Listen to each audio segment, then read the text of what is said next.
Hoekom word 'n mens party oggende wakker, nê?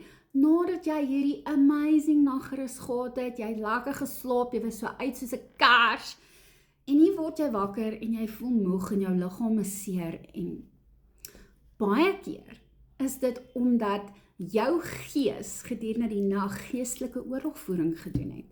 Jy moet onthou, hierdie liggaam slaap, maar jou gees slaap nie. Okay. En wanneer is die tyd van die geestesdimensie die besigste is? Dis gewoonlik in die oggendure. Enige tyd hier van 11:00 se kant af tot en met 4:00 in die oggend is dit die besigste, veral hierso so tussen, sal ons sê 3 en 4, daai uur veral, is wanneer daar verskriklik baie beweging in die gees is. En ja, jy is beskerm met die bloed van Jesus, maar wanneer iets in die gees kom, en dit kom om jou te disturb of jou aan te val, beklei jou gees saam met die Heilige Gees, teen daardie dinge wat die vyand gestuur het.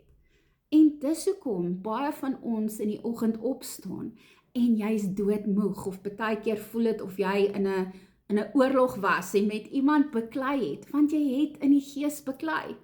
En alles wat in die geestelike gebeur, manifesteer in die fisiese.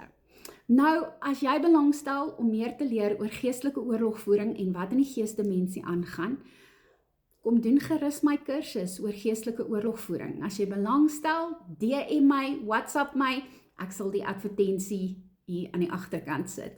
Mag jy 'n geseënde dag hê. Shalom.